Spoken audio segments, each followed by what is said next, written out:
November 12, 2025, Caribbean Sea. The world's largest aircraft carrier cuts through the water. The USS Gerald R. 100,000 tons, nuclear-powered, carrying over 5,000 sailors and Marines, 9 fighter squadrons, dozens of F-18 Super Hornets, guided missile destroyers flanking her sides. The USS Gerald R. Ford Carrier Strike Group arrived Tuesday in the U.S. Southern Command, area of responsibility, significantly increasing U.S. forces in the region.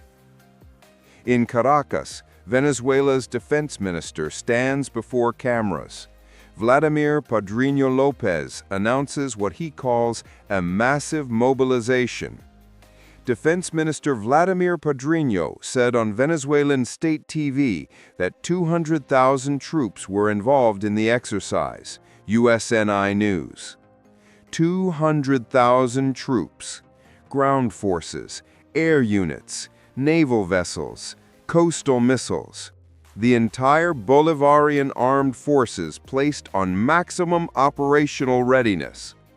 President Nicolás Maduro addresses the nation, fabricating a new eternal war, Council on Foreign Relations, is what he accuses Trump of doing. But here's what Venezuela doesn't say. The growing number of attacks, coupled with the deployment of the USS Gerald R. Ford Carrier Strike Group and Thursday's flight of 2 supersonic bombers near Venezuela's coast, has prompted speculation about potential regime change ambitions, USNI News. At least 76 people have been killed in U.S. strikes on alleged drug boats since September, UN News. 76. No trials, no arrests, just precision strikes in international waters. And now America's most advanced warship, carrying enough firepower to flatten the country, sits less than 500 miles from Venezuela's coast. This is the story of how a counter-narcotics operation became the largest U.S. military deployment in Latin America since the Cold War, and how Venezuela, despite being massively outgunned, decided to challenge the most powerful navy on Earth. Defense Minister Vladimir Padrino Lopez announced that the country's ground, air, naval, riverine, and missile units had been placed on maximum operational readiness, describing the move as necessary to defend the homeland. Naval Today. The Venezuelan Ministry of Defense said the exercise launched Tuesday involved the deployment of land, air, and sea assets. Defense Minister Vladimir Padrino said on Venezuelan state TV that 200,000 troops were involved in the exercise, USNI News. 200,000. But here's the reality. Venezuela's conventional military, the Bolivarian National Armed Forces, has some 123,000 members, Army recognition. So where are the other 77,000 coming from? In addition to regular military units, the exercises will involve the Bolivarian militia, a reserve force made up of civilians that was created by the late President Hugo Chavez and is named after Simón Bolívar, Army recognition. Civilian militias, volunteers. Maduro claims his volunteer militias now exceed 8 million reservists, though experts question both that figure and the troops' training quality. Army recognition. In other words, Venezuela is mobilizing everyone: professional soldiers, conscripts, factory workers, students, anyone who can hold a rifle. But mobilization doesn't mean capability. The power imbalance. Let's be clear about what Venezuela is facing. According to Global Firepower's 2025 military strength ranking, Venezuela places 50th worldwide out of 160 countries assessed in terms of military capabilities. Within Latin America, it ranks 7th, USNI Muse. Its Air Force? Roughly 30 of its 49 aircraft are believed to be operational, and only 3 F-16s can still fly due to a lack of spare parts caused by U.S. sanctions, USNI News. 3 F-16s against dozens of FA-18 Super Hornets, against F-35s in Puerto Rico, against U.S. bombers that have already conducted attack demonstrations near Venezuela's coast. Venezuela does have some Russian equipment. Venezuela has at least 21 operational Su-30s, a Russian aircraft developed in the 1980s, USNI News. But those are 4th-generation jets. The F-35 is 5th generation, stealth, superior radar, beyond visual range missiles. It's not even close. And Venezuela's Navy? Almost non-existent. A few patrol boats, some coastal defense missiles, nothing that can challenge a U.S. carrier strike group. The propaganda war. But Maduro isn't trying to win a military confrontation. He's trying to win a political one. Venezuela's mobilization functions as both deterrence and domestic theater. For the Maduro government, portraying the U.S. deployment as a violation of sovereignty helps consolidate internal support and redirect attention from economic hardship and political fragmentation. Naval today. Venezuela's economy is in shambles. Inflation is rampant.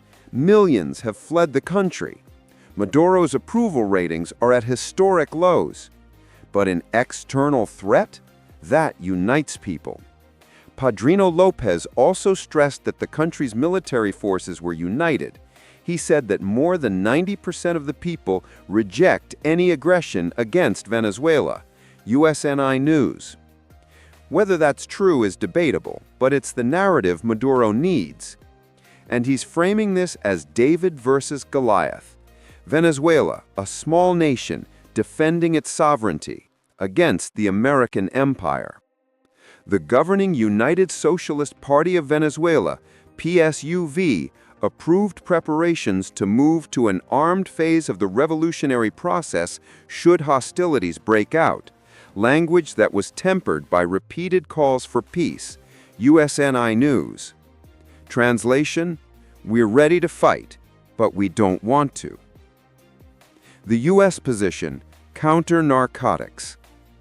The Pentagon insists this is about drugs. The U.S. Navy said the Ford's deployment will bolster U.S. capacity to detect, monitor, and disrupt illicit actors and activities that compromise the safety and prosperity of the United States homeland and our security in the Western Hemisphere, Wikipedia. But experts aren't buying it. Former leader of U.S. Southern Command, Admiral James Stavridis, was very blunt. He said this is not about drugs. He said it's about intimidating Venezuelan leader Nicolas Maduro. UN News. And here's why the drug narrative doesn't hold up. Facts reported by our colleagues, first of all, that overdose deaths in the U.S. have dropped significantly last year from a high several years ago. The drug that has been killing these Americans is fentanyl, which mostly crosses in from Mexico by land. The boats that the U.S. is destroying off Venezuela, and as you said, the evidence, we don't have it. But if they were carrying drugs, former officials I've spoken with say that those routes from Venezuela mostly carry cocaine for Europe, not the U.S. UN News. In other words, the boats being destroyed aren't the ones bringing fentanyl to America. And the deployment of an aircraft carrier, as Washington expands its military presence in the region, analysts say the stated goals of the mission have broadened and may not fully align with the capabilities of the forces being deployed. USNI News. Doesn't make sense for interdicting drug boats. Drugs are the excuse, said Elizabeth Dickinson from the International Crisis Group, USNI News. So what's the real goal?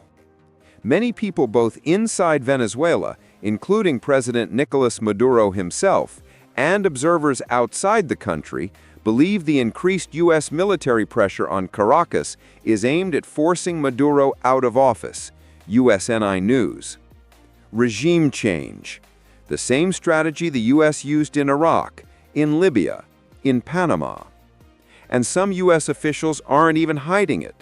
Senator Rick Scott, a Florida Republican, said on Sunday's episode of 60 Minutes, "If I was Maduro, I'd head to Russia or China right now."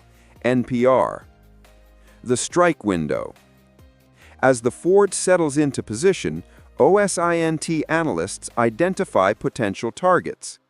A new OSINT map identifies Venezuela's potential U.S. military targets, air bases, radar sites, naval hubs, and C2 nodes, many concentrated along the north coast and near Caracas.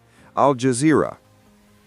Targets include air bases at Maracay, Barquisimeto, and El Libertador, radar and ISR nodes near Caracas and La Guaira, ports at Puerto Cabello and La Guaira. Pentagon planners would prioritize disabling air defenses, radar coverage, and command hubs, a pattern seen in prior U.S. operations. Al Jazeera. The capability is there. The targets are identified. The forces are in position. But will the U.S. strike?